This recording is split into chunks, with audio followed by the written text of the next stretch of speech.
Welcome back to the Flagship Studio here at the JP Morgan Healthcare Conference. We're on Wednesday. Some people refer to it as mile 20 of the marathon that is JPM. So we have our espresso on stage with us today. And while we're at mile 20, Mike Nally, the CEO of Generate Biomedicines, a company lots of people want to talk to and learn more about here at JPM. You were very early on stage at JP Morgan, up there on Monday morning talking about Generate. What did you tell investors and others in the audience? Well, at Generate, and I think in the field at large, we're seeing the transformative impact now of these generative AI technologies on biology. And I think what had once been kind of a dream of programmable medicines, Christine, is actually starting to become a reality. And so what we shared with the audience at JP Morgan was, first, we're seeing translational impact. Our first two products entered the clinic in 2023, and the results from those trials are coming in, showing us not only do these technologies provide safe, effective, but also therapies that couldn't be designed through traditional means. And I think that gets us really excited about the future potential, because these are just the first applications of these sort of technologies. The second thing we told everyone was around how we think the path forward will look in terms of new applications of the technologies.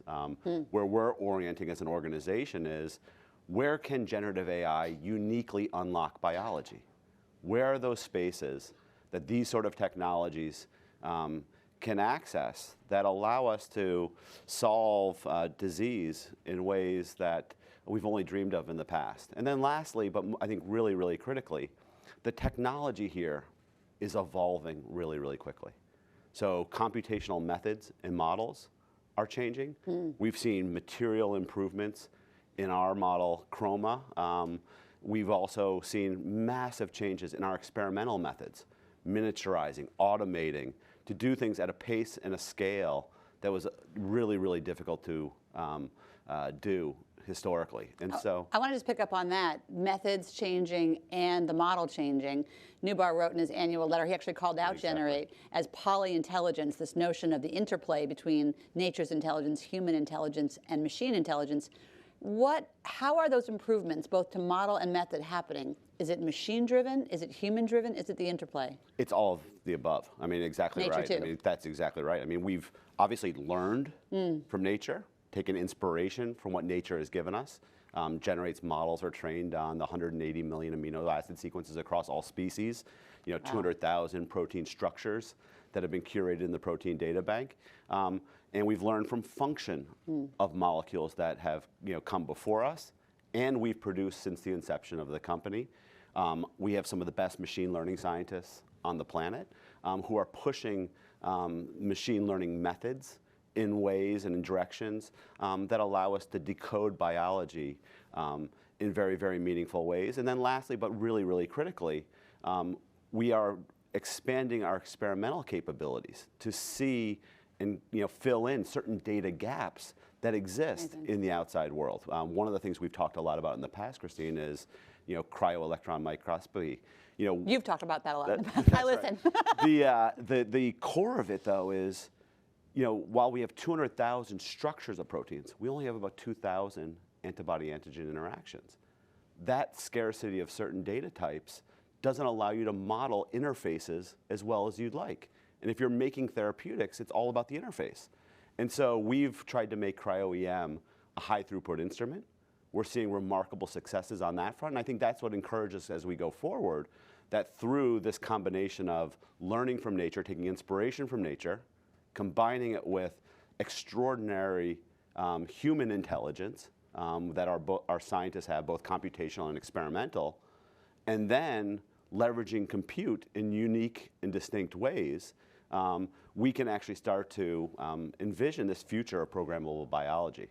It's, when you describe it that way, I can imagine that if your alma mater, Harvard Business School, ever has a course on polyintelligence, the case they'll read is Generate, because you really can understand that interplay and how it continues to feed the next and feed the next.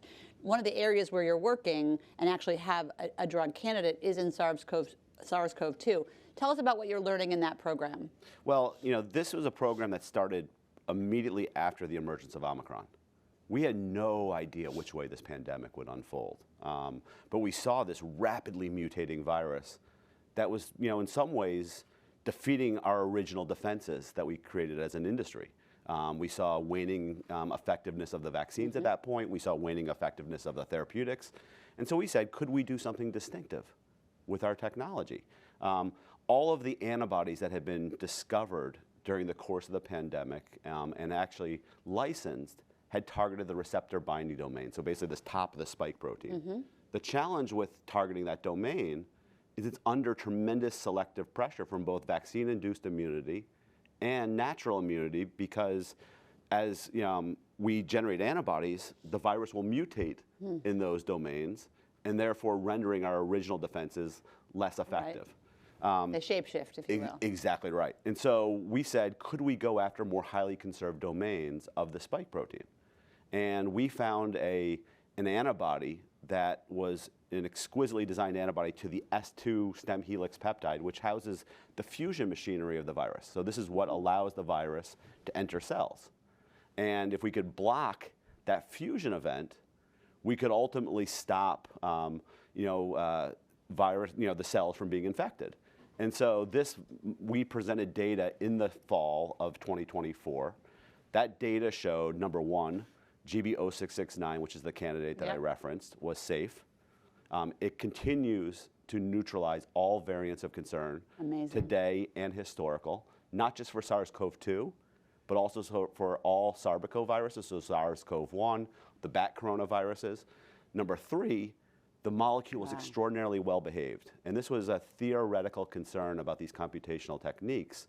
Tell a non-scientific audience what a well-behaved molecule looks like. So one of the concerns is when you create something that nature hasn't discovered, would our immune systems react negatively to it? Will we reject it, fight it? Exactly right. And in that vein, the immunogenicity of this molecule is extraordinarily low. And so we let them in the front door and we allowed them to stay. Exactly right. And that was really, really important, hurdle to get over with these sort of technologies. And then fourth, and I think really, really importantly, it illustrated that these technologies can allow us to access biology that historical techniques have struggled to do so, right? So if you think about all of the efforts of industry, academia, governments over the course of the pandemic, there's never been an S2 binder that has been studied in the clinic. And so, as we look forward, what it gives us great hope is that this will allow us to attack different parts of biology than we could have with historical tools. And not always be one step behind a mutating virus. That's exactly right. If you wander the streets of San Francisco this week, you hear a lot about CNS, you hear a lot about obesity, you hear a lot about I&I. Totally. Walk us through, I&I is also an area where Generate's working. Yeah, we're really privileged to have an extraordinary portfolio of I&I assets. Our first asset, an anti-TSLP antibody, entered the clinic at the end of 2023. We're just starting to see the early phase 1 results. Importantly, that study was designed in not healthy volunteers, but actually in mild to moderate asthmatics. The reason that's important, Christine, is what you can do in that vein is you can see not only the safety of the molecule, but you can also start to see the pharmacodynamic and pharmacokinetics of the molecule in a relevant population. And so with that data, we're starting to kind of think through, could we go from phase 1 directly into phase 3? And I think the early signals from the study are very, very encouraging on that front. Behind that, though, we have another 4 assets that we believe will be in the clinic over the next 12 to 18 months. The first of which is an anti-IL-13 molecule targeting atopic dermatitis. That molecule will be dosed every 6 months. All of these molecules are extended duration. And then every they can 6 be combined. Months, so that's twice a year. Exactly. Really different therapies for people. If you think about what the patient benefit, all of these markets are vastly underpenetrated. So you're seeing penetration rates in the low teens. The opportunity to democratize the availability of these protein-based biotherapeutics. And tolerance for patients who have to self-administer. Totally, exactly right. What a difference maker. And so we're really optimistic about this whole suite of different alternatives, whether it be for asthma, COPD, atopic dermatitis, IBD. These medicines will be real big opportunities for patients to get to better outcomes. You've just ticked off 4 or 5. I understand you have 20 programs currently under development at some stage at Generate. How do you prioritize? Well, we're really fortunate to have some amazing partners and I'll start there. Yeah. We've been working with Amgen for a few years, and the team at Generate and the team at Amgen are really synergistic in the way we work, right? They bring tremendous expertise in areas like disease area biology. They bring tremendous manufacturing capabilities, clinical development capabilities, commercial capabilities. We're excellent at molecule design, and those two things, when you couple them, give us an opportunity to do things that neither party could do on their own.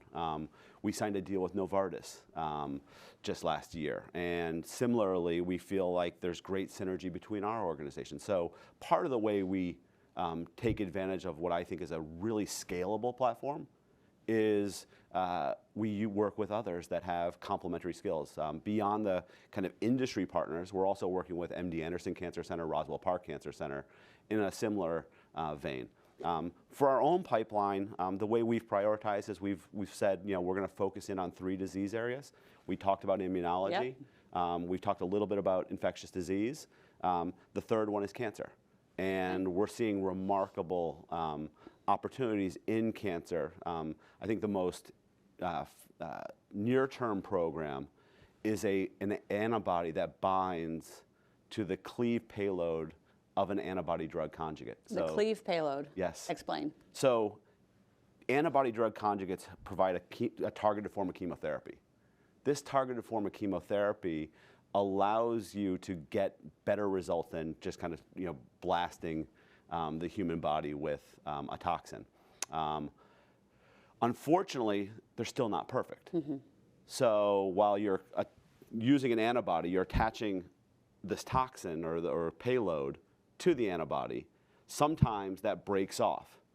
It's that when that toxin breaks off or cleaves, the question is dangerous elsewhere in the body. Some things like neuropathy. That's exactly right. So 70% of patients that are getting these modern ADCs are having to discontinue or stop therapy because of things like neuropathy. Follow-on effects, yeah. And so could we actually selectively clear and bind to that cleave payload in order to improve patient outcomes? Wow. And that molecule, we've now been able to demonstrate that we can distinguish the intact ADC with the payload from the cleave payload. And if we can selectively clear it, ultimately you can co-administer it with any antibody-drug conjugate, MMAE-based antibody-drug conjugate, and actually help patients get to better outcomes. And I think that's super exciting for us. So partnerships, the platform, and increasingly products in or on their way to the clinic. Set your Google alert to Generate Biomedicines, because there's going to be a lot of news coming your way here in 2025. Mike, thank you so much for being in the studio. Thanks, Christine.